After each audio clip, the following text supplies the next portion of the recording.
তো hello guys, ছ্যাবলা মার্কা একটা মিনি ব্লগ নিয়ে চলে এসেছি। আর সেই ছ্যাবলা মার্কা ভিডিওই তোমাদের সাথে শেয়ার করছি। আর ছ্যাবলা মার্কা কেন বললাম, ভিডিওটা শেষ পর্যন্ত দেখো, তাহলেই বুঝতে পারবে। তো চলিয়ে শুরু করতে হ্যাঁ। তো গাইস, এই যে এটা হচ্ছে আমি আর আমার পেছনে দাদারা রয়েছে। তো আমরা এখন যাচ্ছিলাম বোলপুর শান্তিনিকেতন পৌষ মেলা দেখতে। আমরা মেলা পৌঁছেও গেছি, মানে ঢুকেও গেছি, দেখতেই পাচ্ছ।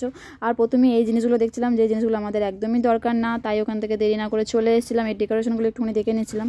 আর দেখো, মেলায় এত ভিড় যে আমাদের চোখও ধাঁধা লেগে গেছিলো। এই যে শাড়িগুলো দেখছো, এই শাড়িগুলোকে আমরা ভেবেছিলাম যে কানপটি মোজা এরকম ভেবেছিলাম। তো আমার দাদা কানপটি ভেবে নিতেও পর্যন্ত চলে গেছিলো। তারপরে কাকুটা বললো যে না, এগুলো কানপটি না, এগুলো হচ্ছে শাড়ি। তাই ওখানে দেরি না করে আবার চলে এসেছিলাম। তারপর এই যে নেকলেসগুলো দেখছিল আমার দাদা, আমাকে কিনে দেবে বলে। কি ভাবলে? সত্যি বললাম, আরে না, ও আমার জন্য না, জানি না ও কার জন্য দেখছিল।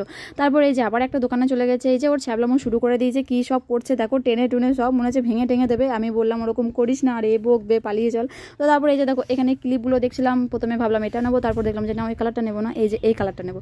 তারপরে দেখলাম যে না, চলো এই কালারটাও নেবো না, এই কালারটা নেবো। তারপর দেখছি না, একটাও নেবো না, তাই ওখান থেকে চলে এসেছিলাম। এখানে সানগ্লাসগুলো দেখলাম, সানগ্লাস দেখেছি গাইস, কিন্তু একটাও নিইনি। তো তারপর ওখান থেকে আবার চলে এসেছি অন্য একটা দোকান। এই যে দেখো, এই মাথায় এগুলো পড়ছে, আবার লাইট ফাইট জ্বলছে গাইস, ওই জন্য আমাকেও কিনে দেবে বলে এরা দাঁড়িয়েছে, কিন্তু এরা দেখছে শুধু, কিনে দেয়নি। তারপর আবার একটা অন্য দোকানে চলে এসেছে। এই যে এই বোর্ডটাকে নিয়ে সাইন করছে, বলছে মেলায় এসেছি, প্রমাণ দিয়ে যাবো যে আমি এসেছিলাম। আমি যে গরুটা থাকবে না এখান থেকে, তুই চল, নাহলে আমাদেরকে এবার ধরে রেখে দেবে। তো তারপর গাইস, এখানে একটা কানের পছন্দ হয়েছিল, তাই এখানে দাঁড়িয়ে পড়েছিলাম, আর এই যে কানেরটা নিয়ে নিলাম।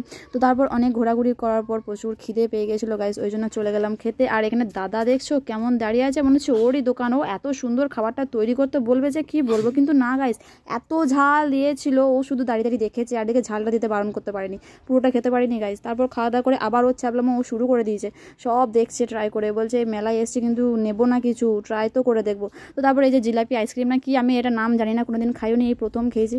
তো যাই হোক, তারপর এই যে দেখো, মেলায় এসছি আর নাগরদোলায় চড়বো না, তা হয় না। কিন্তু না গাইস, আমাদের নাগরদোলায় চড়ার কোনো শখই নাই, আমরাই দেখেই ঘরে চলে এসেছি, আর চাপিনি। তো তারপর শেষে এই যে আমাদের এই শিবকে দেখেই চলে আসতে হয়েছিল বাড়ি। তো আশা করি এখন বুঝতে পারলে যে ছ্যাবলামো ভিডিও কেন বলেছিলাম। তো চলো গাইস, টাটা, এখন বাড়ি যেতে হবে, অনেক রাত হয়ে গেছে।